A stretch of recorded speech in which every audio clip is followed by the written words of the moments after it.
नमस्कार साथियों, कैसे हैं आप सब। दोस्तों आज मैं महत्वपूर्ण वीडियो लेकर आया हूं आपके सबके सामने।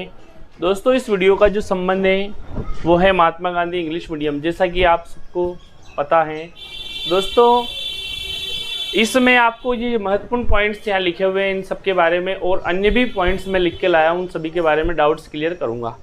दोस्तों चयन, पात्रता, योग्यता, आयु सीमा और शर्तें और आपका मानदेय और दस्तावेज सत्यापन, फाइनल लिस्ट यानी कि फाइनल रिजल्ट और ज्वाइनिंग।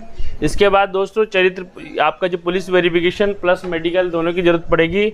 इसके बाद जिला अलर्ट आपके और स्कूल प्रेफरेंस के क्रम में और ज्वाइनिंग और आपका कार्यभार, ये सारे महत्वपूर्ण पॉइंट्स। तो दोस्तों वीडियो को लाइक कर दीजिए और शेयर कर दीजिए और एक प्यारा सा कमेंट छोड़ दीजिए कि वीडियो आपको कैसा लगा। इसके बाद दोस्तों कुछ महत्वपूर्ण टिप्स आपके लिए हैं, उनको ध्यान से सुनिए। और दोस्तों आप बार बार कमेंट्स करते हो तो एक ही कमेंट्स को बार बार न करें। अब देखिए दोस्तों क्या है इसमें प्रावधान, आपके कहाँ प्रॉब्लम आ रही है, इन सारे पॉइंट को ध्यान से सुनोगे तो दिक्कत नहीं आएगी। दोस्तों पात्रता और योग्यता की बात करें तो L1 में 50% होना चाहिए आपके सीनियर में और इंग्लिश मीडियम होना चाहिए। आपके इंग्लिश मीडियम सर्टिफिकेट नहीं होगा, इसलिए पेंडिंग आ रहा है रिमार्क में या कमेटी ने पेंडिंग दे दिया। DLED जो आपका है STC वो होना चाहिए, 2 वर्षीय पाठ्यक्रम। रीट वैधता होनी चाहिए, यानी कि 2021 और 22 में से आपको रीट पास होना आवश्यक है। इसके बाद दोस्तों L2 इंग्लिश और मैथ की बात करें तो 50% आपके BA BSc BCom में और इंग्लिश मीडियम से होना चाहिए। साथ ही साथ BA BEd या BSc BEd या BEd कोर्स भी होना चाहिए। BA BEd इंटीग्रेटेड वालों की बात कर रहा हूँ। रीट पात्रता होना चाहिए आपका संबंधित विषय में। दोस्तों यहाँ पे संबंधित विषय की बात की गई है। अगर आपका हिंदी मीडियम में है और इंग्लिश लिटरेचर है तो वो वैलिड नहीं है। आपका इंग्लिश मीडियम होना चाहिए और इंग्लिश लिटरेचर होनी चाहिए। किसके लिए? इंग्लिश सब्जेक्ट के एलिजिबिलिटी के लिए। और इंग्लिश मीडियम होना चाहिए साइंस और मैथ में, BSc आपका। अब दोस्तों आउट स्टेट वाले ध्यान दीजिए। दोस्तों एक एक कमेंट्स आप ध्यान दोगे तो आपकी जो रिमार्क आए वो ऑटोमेटिक समझ जाओगे। आवेदन कर सकते हैं आप, निर्धारित योग्यता और पात्रता आवश्यक है। आउट स्टेट वालों को रिजर्वेशन का लाभ नहीं दे होगा, यानी कि आउट स्टेट वाले जो हैं, अदर स्टेट वाले हैं, उनको रिजर्वेशन का लाभ कहीं से कहीं तक किसी भी पोस्ट के लिए नहीं मिलेगा।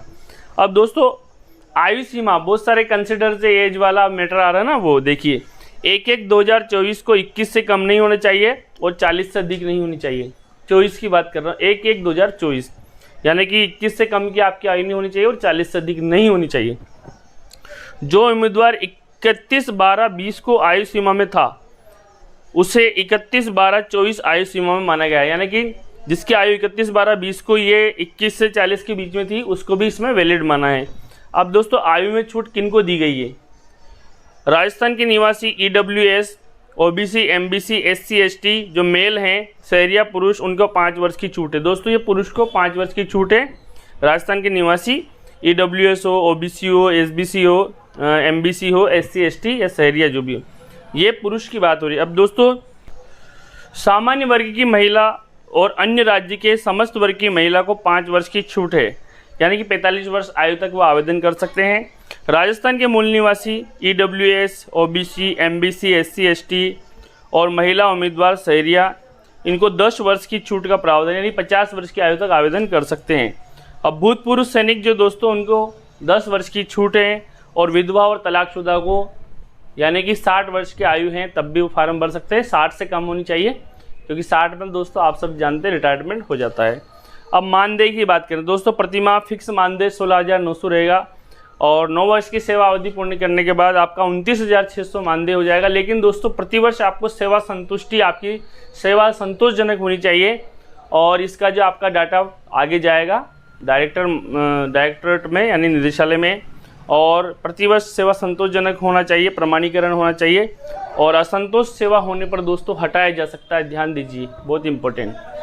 और चयन का जो है आपका दोस्तों शैक्षणिक का 75% और प्रशैक्षणिक का 25%, उससे मेरिट बनेगी और मेरिट के आधार पर आपके डबल गुना लिस्ट जारी हो चुकी है, आपने डॉक्यूमेंट वेरिफिकेशन करा दिया है। इसमें जो पात्र अभ्यर्थी सिंगल मेरिट में आएंगे, सिंगल मेरिट के बाद आपके जो जिले और स्कूल प्रेफरेंस के क्रम में आपको काउंसलिंग करा दी जाएगी और उसके बाद आपको स्कूल अलॉट कर दिया जाएगा। अब दोस्तों आगे देखिए, दस्तावेज सत्यापन।